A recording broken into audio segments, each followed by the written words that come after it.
Good morning. Welcome to the programme. Hopes that there could be some kind of breakthrough in the war in Ukraine have been dashed this morning because talks between the US and Russia have ended without a deal.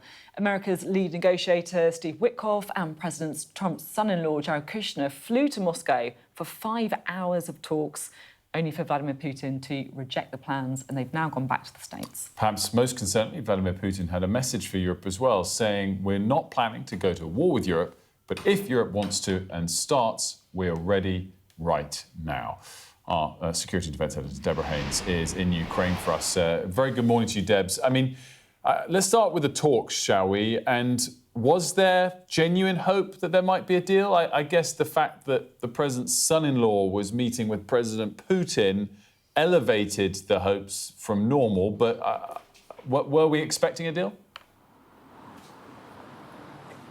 We weren't expecting any kind of breakthrough, to be honest. And actually for Ukraine, there'll be, I imagine, a bit of relief that the Americans don't seem to have rolled over to Russia's demands. And that seems to be why you have had this failure of agreement, because it's all about territory. And actually we can hear from Yuri Ushakov, who is a senior advisor to Vladimir Putin and took part in these talks too yesterday.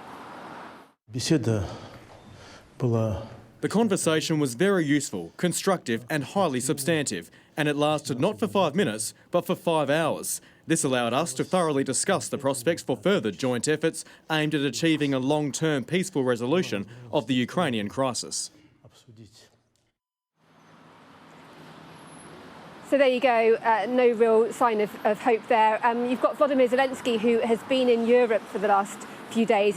We haven't heard yet from him a reaction, but I think there's going to be a sort of sigh of relief on the European side to an extent if the Americans have not accepted the original plan, which they did put forward, obviously, in close coordination with the Russians, but then the Europeans and the Ukrainians had their say, and Putin is being very clear that he doesn't really believe he has to make many concessions. And Debs, can I just ask you about these comments that Vladimir Putin said before the meeting, saying that they're not planning to go to war with Europe, but if Europe suddenly wants to fight us and starts, we're ready right now. I mean, that feels pretty stark. You know, the president of Russia saying that they're ready for war with Europe. Yes, and that is the kind of language that he does use in terms of dire threats, trying to unnerve the other side. And it's very clear that for European countries, they aren't as prepared for war as they might have wanted to be, given the level of risk now. But for Russia, you have to remember that they've been fighting this full-scale war against Ukraine for nearly 4 full years now, and they haven't managed to achieve their goals.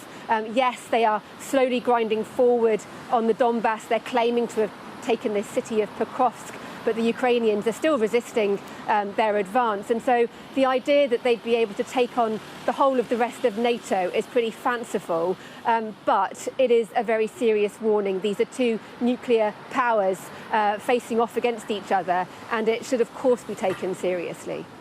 Deb, in terms of how the rest of NATO, excluding the US, is responding and been involved or not involved over the last week or two, are we bystanders more than ever?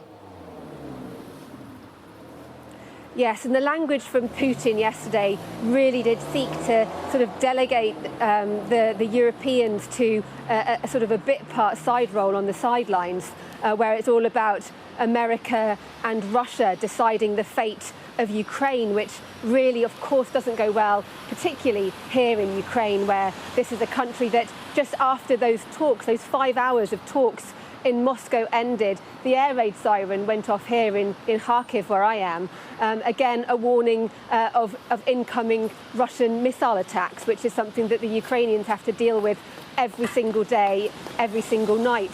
And so it underlines, though, the sort of the weakened position that Ukraine and Europe is in, heavily reliant on America's greater military strength. But the fact that Donald Trump is proving to be a less than reliable partner in the White House is giving a kick to the Europeans in particular to get more serious about their own defences so that they can have a say in the fate of their own continent.